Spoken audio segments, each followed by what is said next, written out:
I want to take you someplace before we get to the news of the day.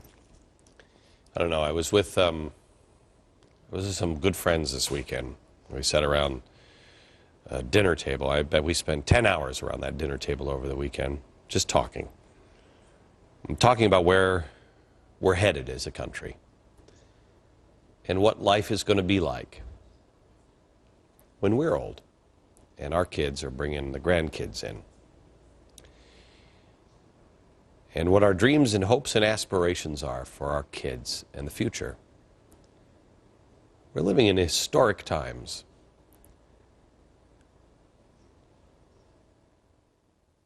Do you think your neighbors know that? I showed you a minute ago the dreams of Barack Obama's father. They've been potentially realized in Kenya through Soviet-style changes in their new constitution. Barack Obama has clearly been heavily influenced in his political ideology with all of the people in his life, from his father and mom, to his grandparents, to his communist mentor, Frank Marshall Davis. He says himself in his books that he sought out Marxist college professors, anti-colonialists, Jeremiah Wright. I mean, we can see that the people he surrounded himself with, and he was surrounded by his whole life, had this kind of ideology. Now look who he surrounds himself with now. You can see the influence in his policies. Even his casual conversation that was made into, oh, not such a big deal. I think when you spread the wealth around, it's good for everybody. Okay. A child can't help but being impacted by his family and close friends. I don't know if Barack Obama, was motivated by the dreams from my father, but if you read this book, you will conclude that, yeah, he was. But that's not why I want to talk to you about this. It's not really even about Kenya, an old-style Soviet constitution that was just passed last week. This country has always been about ideas, not people. And our country is now becoming more and more about people and less about ideas. Now, if it's not about Barack Obama or Rush Limbaugh or whoever, it's about groups. This group versus this group. It needs to be about ideas again. But that requires personal responsibility. And I want to show you your place in time. I want to talk to you as a mom or a dad. Think about this for a second. What is it you learned from your parents? What were their dreams? What were the dreams from your father and your mother? And how did you learn it? I don't know about you, but my folks said an awful lot of things, and I remember a few of them because, you heard them all the time. This is going to hurt me more than it hurt you. But those aren't the important things I learned from my parents. From my mom, I think I learned creativity. I learned it from both of them, but my mother was exceptional. She was like, I don't know, a crazy Martha Stewart. I mean, she could make anything out of a hairbrush and a hanger, and you're like, hey, look, it's a bike. How did you do that? I mean, she was amazing. One year I remember she made a Christmas tree out of chicken wire and newspaper, and we were like, what? And we came back, and it was finished, and it was amazing. My father was also very creative, but I learned the value of hard work from him. He worked all the time, and he loved what he did. He took pride in what he did. My dad and I, because he was working all the time, and we had different interests, we never connected when I was a kid. But I started working when I was 13. I got a job in radio, and my father, quietly, never said anything except, what time's work? My father drove me 90 miles as a 13-year-old to take me to this little radio station where he would wait for 6 hours for me to finish my weekend shift. Those were his days off. And then he'd drive me back home. I don't even know if I said thank you enough.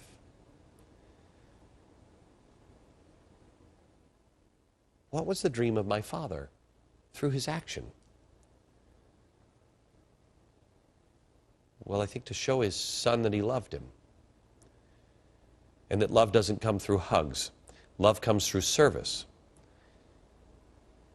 By being there, he showed me his dream was to follow your passion, to be true to yourself. I don't think I ever really learned something from my parents that was truly important because they said it. I'll never forget my father used to always say, treat the cops with respect. This is at a time where I'll never forget my grandfather during the 60s. He's like, those damn hippies. And they used to really hack off my father and my grandfather. And I remember one time my father was stopped by a cop. And he was so polite. And not because he had to, but because he respected him. He was polite. That's how I learned how to respect the cops, because my father did. I learned things because my father lived it. So did my mother. In our quest to change our country, we have to stop looking at the groups and the GOP and the Democrats and everybody else. If we want to save our country, we have to first save ourselves. In the last few days, we've done 40 days and 40 nights. I've asked you to try something different. Don't just pray. I mean, sometimes I'm praying, I'm in the car and I'll just pray and I'll just be out loud and I'm yelling at him. He didn't like it. But I always start and end my day on my knees. And my children, and it's hard to get my kids to pray on their knees, it's important that they see their dad humbled and on his knees. I've asked you to spend time with your family. Just a little more time. I've asked you to get rid of all the lies in your life. All of them. Even the little ones. Everything. You know, my wife, she won't ever say that I'm not home. I'll say, oh, just tell him I'm not home. She's like, I'm not lying for you. You know why she does that? Because she doesn't want to show the children that lying is okay. Even the little ones. I hate her for that. See, that's a lie too. I don't. I think I love her for that. I want to give you something else. I want you to ask yourself, what is truly important to you? If you could only pass one thing on to your kids, the thing that's really important, what would you pass to them? And how are you living that? Don't tell them. Live it.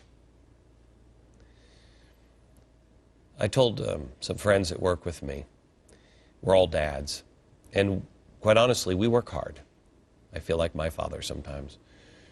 We feel guilty about not spending time with our kids or enough time with our kids. We were going someplace, I had to give a speech or something, I don't remember what it was.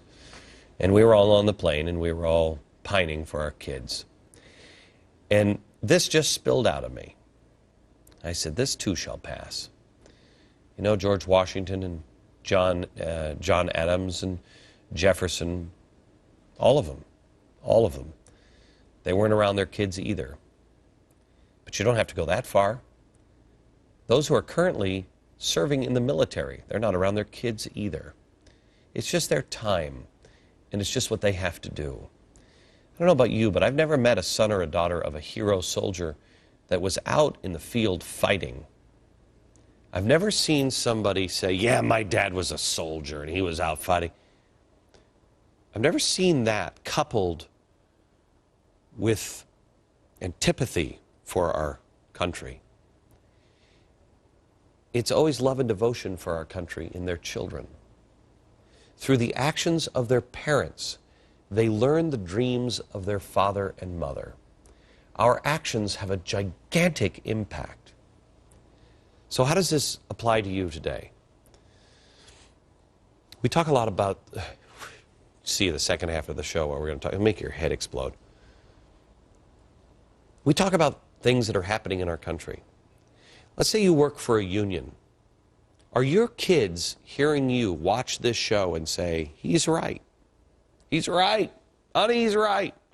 It's the union bosses. I worked for one of them. It's the union bosses that are causing us trouble. Those and the politicians, they've set us up. But then your kids don't see you stand up. What are you teaching your children?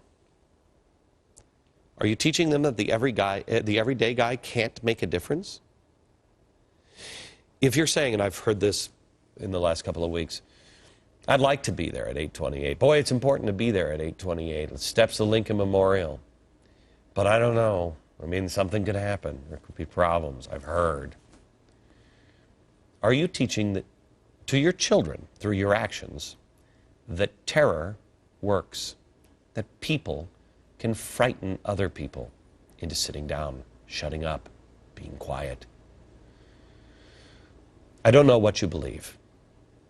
You may be all the way to the left. Don't teach your kids that the ends justify the means. Don't teach your kids that somebody else has to do the work. Don't teach your kids through your mouth anything. Teach your children your values and your dreams by living it. What is it that your kids will say? What is it that, how is it? How will they answer? What were the dreams of my father and my mother? Back in a minute.